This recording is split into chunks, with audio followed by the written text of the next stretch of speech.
제20대 대한민국 대통령을 뽑는 재외선거가 오늘부터 시작돼 한 표를 행사하려는 유권자들의 발길이 이어졌습니다.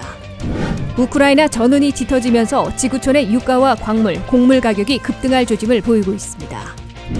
미국민들이 세금 보고 후 세금 환급을 받는 시기가 일주일에서 3, 4개월 지연되고 있어 큰 차이가 나고 있는 것으로 나타났습니다. 미국에서 백신 효과가 델타 변이 때보다 오미크론 변이 때에 크게 약했던 것으로 확인됐습니다. 워싱턴 일원의 날씨가 이번 주 70도를 웃돌다가 30도대로 급락하는 등 변덕스러운 날씨를 보이고 있습니다. 시청자 여러분 안녕하십니까? 워싱턴 뉴스 투데이입니다. 오늘부터 제20대 대한민국 대통령 재외선거가 시작됐습니다. 워싱턴 수도권 지역에는 버지니아와 메릴랜드에 각 한 개씩 총 2개의 투표소가 마련되어 있습니다. 워싱턴 수도권 지역 등록 유권자는 4,200여 명으로 19대 대선과 비교하면 2,000명 이상 줄어들었습니다. 이번 선거는 팬데믹과 비호감 선거라는 평이 나오면서 참여율이 더 저조한 것으로 보입니다. 재외선거 첫날 현장을 박남주 기자가 둘러봤습니다. 제20대 대한민국 대통령을 뽑는 재외선거가 오늘부터 시작됐습니다. 버지니아주에서는 알렉산드리아에 위치한 한인 커뮤니티 센터에 투표소가 마련됐습니다. 오전 8시부터 실시된 투표는 미국에 살면서도 대한민국 국민으로서 한 표를 행사하려는 유권자들의 발길이 이어졌습니다. 노스캐롤라이나에 거주하며 버지니아를 방문 중이라는 최범준 씨 가족은 여행 중이지만 소중한 권리를 행사하는 모습을 아이에게 보여주기 위해 투표소를 찾았다 밝혔습니다. 네, 이번 선거가 개인적으로 되게 중요하다고 생각하거든요. 대한민국 미래에 있어서. 그래서 꼭 투표를 하려고 했고 저희는 가족이 다 와서 투표를 함으로써 대한민국 미래를 생각하는데 조금이나마 기여할 수 있게 그런 마음으로 왔습니다. 20대 대통령에게 혹시 바라는 게 있을까요? 네, 자유민주주의를 꼭 수호하시는 대통령이 되시면 좋겠습니다. 혹시 바라시는 점 있으실까요? 지금 저희 미주에서 먼저 투표를 하잖아요. 그래서 3월 9일 날 이제 대선이 있고 한국에서 어떤 개인의 이익보다 개인의 이권보다 어떤 지역의 이권보다 나라 전체를 생각해서 투표를 하시면 대한민국이 더 올바른 방향으로 나아가지 않을까 그렇게 말하고 싶습니다. 한인 커뮤니티 센터 투표소에는 올해 처음으로 투표를 한다는 젊은 청년들의 모습도 눈에 띄었습니다. 힘들겠지만 열심히 해주셨으면 좋겠고요. 좋은 나라를 만들어 주셨으면 좋겠습니다. 이번 선거는 지난해 10월 10일부터 새해 1월 8일까지 약 석 달간 유권자 등록을 받아 실시됩니다. 유권자 등록을 미리 해야 투표할 수 있는지를 몰라 발걸음을 돌리는 경우도 있었습니다. 전혀 생각을 안 했죠. 그쵸. 난 그냥 투표하는 날 가서 투표하면 되나 보다. 그쵸. 그러니까 예외는 없는 거죠? 네네. 더 이상 얘기해봐야 소용없는 거죠. 너무 죄송해요. 다음번에 5년 후인데 그 5년 후에 어떻게 죽을지 살지도 몰라. 주미대사관의 하은우 재외선거관은 이번 대선은 특히나 사전 등록률이 낮았다며 워싱턴 수도권 지역 등록자 수도 지난 대선 대비 2,000명 이상 준 것으로 파악하고 있다 밝혔습니다. 투표는 버지니아 같은 경우는 이제 23일부터 28일까지 그리고 메릴랜드는 25일부터 27일까지 토요일하고 일요일에도 정상적으로 진행되고요. 오전 8시부터 오후 5시까지 투표가 진행됩니다. 근데 이 투표권은 행사하실수록 빛이 나는 게 아닌가 싶습니다. 많이 오셔서 투표해 주셨으면 좋겠습니다. 중앙선거관리위원회에 따르면 이번 대선의 재외국민 총 유권자 수는 200만 9천여 명으로 이 중 11.51%만이 유권자 등록을 해 올해도 역시 낮은 참여율을 보였습니다. 특히 이번 대선은 팬데믹과 비호감 대선이라는 평이 나오면서 참여율이 더 낮은 것으로 나타났습니다. 버지니아와 메릴랜드는 각각 한 개씩 총 2개의 투표소가 설치됐습니다. 버지니아 투표소는 코리안 커뮤니티 센터, 메릴랜드는 메릴랜드 한인회 사무실에서 투표하실 수 있습니다. 버지니아 투표소는 오늘부터 28일 월요일까지 엿새간 운영되고 메릴랜드는 25일 금요일부터 27일 일요일까지 3일간만 운영됩니다. 투표 시간은 오전 8시부터 오후 5시까지며 토요일과 일요일도 같은 시간 문을 엽니다. 투표하러 가실 때는 사진이 있는 한국 또는 미국 신분증을 지참해야 하며 한국에 주민등록이 없어 재외 선거인으로 등록돼 있는 경우에는 비자 또는 영주권 카드를 준비해 가야 합니다. 섭씨 37.5도 이상의 열이 나는 경우에도 투표소에 마련된 별도 장소에서 투표하실 수 있습니다. WKTV 뉴스 박남주입니다. 러시아가 우크라이나 반군 지역에 진입해 침공을 시작함에 따라 지구촌의 유가와 천연가스, 광물과 곡물 가격이 급등할 조짐을 보이며 경제에 직격탄을 가하고 있습니다. 국제유가는 $100에 육박한 데 이어 사태 악화 시 $150, $200로 급등해 미국 내 휘발유 값도 $6대로 뛰어오를 게 분명해지고 있습니다. 천연가스 가격도 이미 10% 이상 올랐고 알루미늄과 니켈 같은 광물, 밀을 비롯한 곡물까지 가격 급등과 공급 대란에 빠질 것으로 우려되고 있습니다. 한면택 기자의 보도입니다. 우크라이나 전운이 짙어지면서 미국을 비롯한 지구촌 경제에 먹구름이 잔뜩 몰려오고 있습니다. 러시아와 우크라이나가 제공해온 원유와 천연가스 등 에너지원, 원자재로 쓰이는 알루미늄과 니켈 등 광물, 밀을 비롯한 곡물의 수급이 차질을 빚거나 악화 시 공급 대란에 빠질 위험이 높아지고 있습니다. 러시아군이 친러 분리주의 반군 지역에 진입한 것만으로도 국제유가와 광물, 곡물 가격이 요동치기 시작했습니다.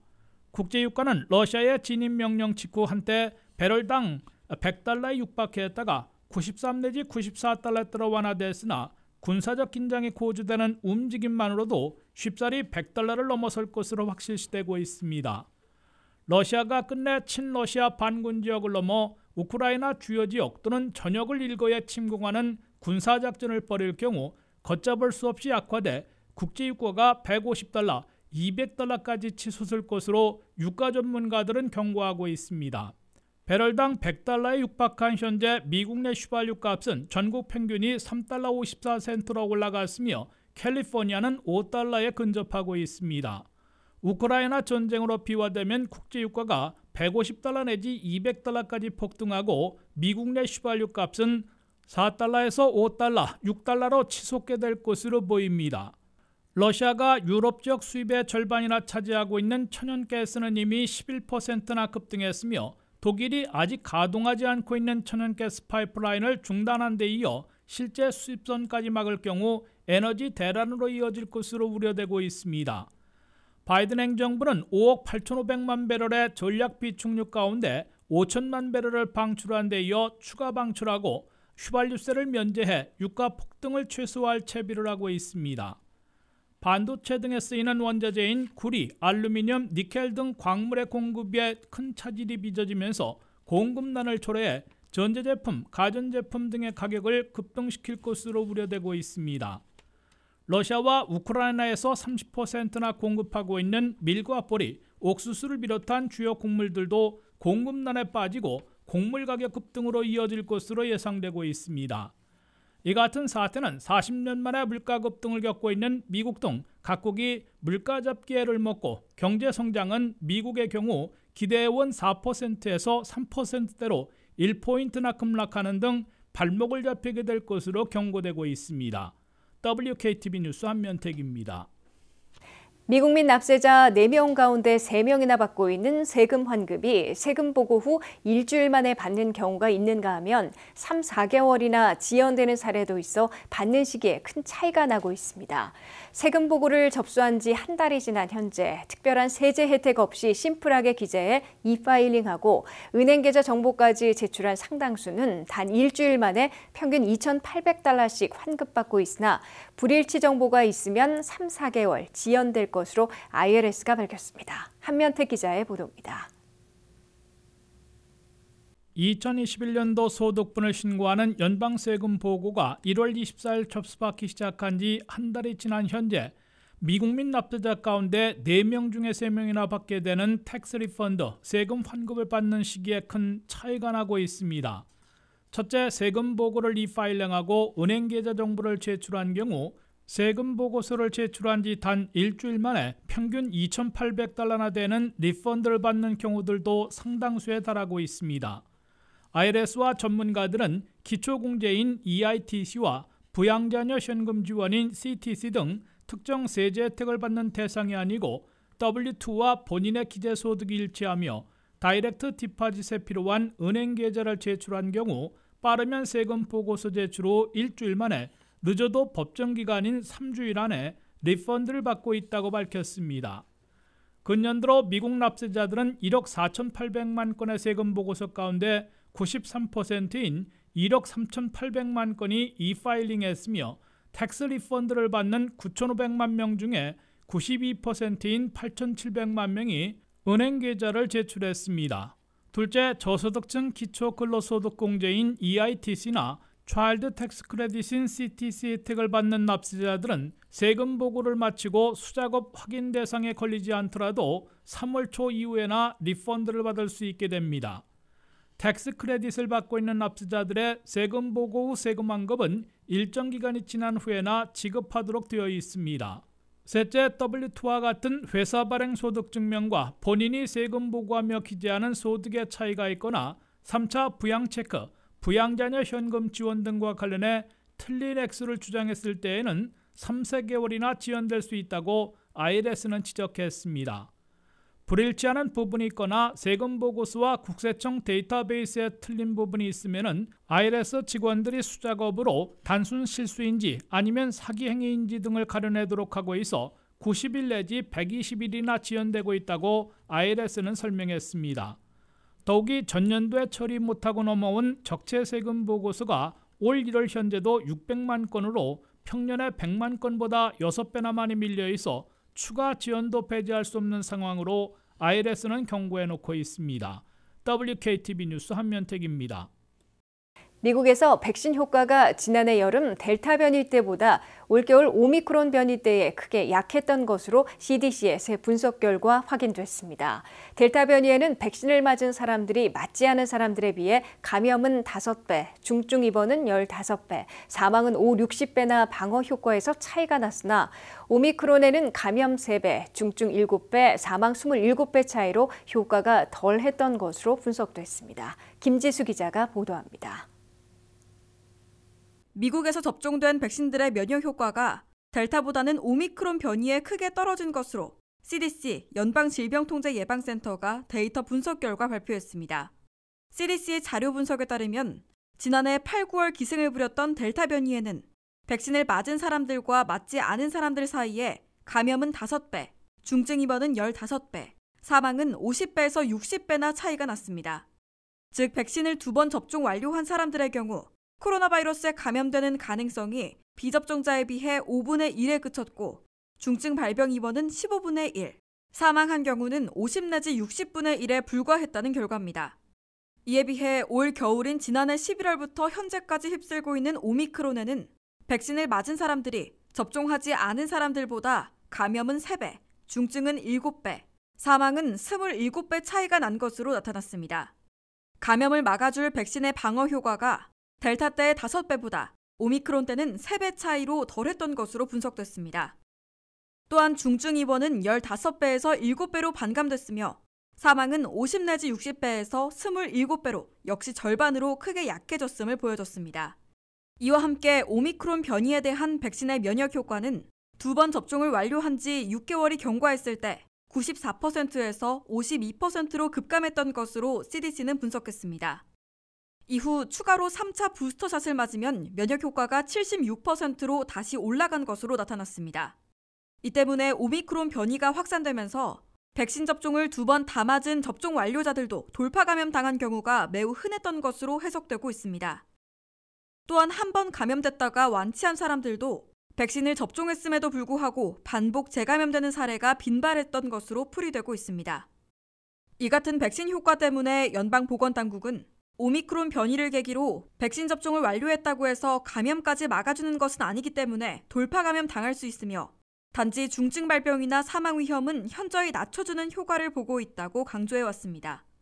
이런 논리로 2차 백신 접종을 완료한 지 6개월이 지난 사람들에게 3차 부스터샷을 접종하도록 독려해온 데 이어 이제는 부스터샷을 맞을지 4개월이 지난 사람들을 상대로 4차 부스터샷을 접종하게 할지 고심하고 있는 것으로 알려지고 있습니다.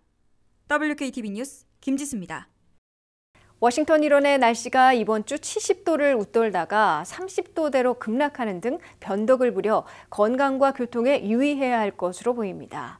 오늘 낮 기온이 70도를 웃돌아 완연한 봄 날씨, 초여름에 접어든 분위기였으나 밤부터 다시 급락해 목요일 아침에는 30도 중반으로 영하에 가까운 추운 날씨를 보일 것으로 예보됐습니다. 워싱턴이언들이 변덕스러운 날씨에 시달리고 있습니다. 대낮 기온이 70도를 웃돌아 완연한 봄 날씨, 초여름까지 느끼게 하다가 해가 떨어지자마자 30도대로 급강하하는 일교차가 극심한 날씨를 보이고 하루하루 기온차가 크게 나는 변덕스러운 날씨를 보이고 있습니다. 수요일은 오늘 낮 기온이 70도를 웃돌아 완연한 봄 날씨, 심지어 초여름에 접어든 분위기를 보였습니다.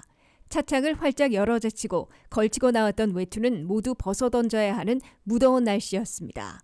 하지만 외투를 손에 들고 있어야 하는 쌀쌀한 날씨가 수요일 밤부터 재현되고 있습니다. 수요일 밤 해가 떨어지면서 기온이 30도 중반으로 급강하하고 바람까지 강하게 불어 섭씨로는 영하에 가까운 쌀쌀함을 체감하고 있습니다. 목요일 아침에는 30도 중반에서 40도 초반의 기온을 보이면서 눈비가 섞여 내리다가 오후에는 비가 내릴 것으로 예보됐습니다. 금요일에는 습도가 계속 높은 날씨가 이어지고 기온은 50도대로 다시 올라가게 됩니다. 토요일에는 구름이 끼다가 맑은 날씨를 보이겠지만 기온은 30도 중반에서 40도 초반으로 다시 쌀쌀해집니다. 일요일에는 대체로 맑은 날씨에 기온도 50대 초반으로 약간 풀릴 것으로 예보됐습니다. 이처럼 워싱턴 일원의 날씨가 낮에는 무더웠다가 아침과 밤에는 쌀쌀해지는 등 일교차가 크거나 매일 급상승과 급하락을 반복하는 변덕을 보여 워싱턴 주민들이 독감에 걸리는 등 건강을 해치지는 않을까 우려되고 있습니다. 또한 폭설은 아니더라도 눈비가 섞여 내리고 갑자기 기온이 떨어져 출퇴근길, 빙판길을 잃어 차량 운행에도 어려움을 겪게 할 것으로 경고되고 있습니다.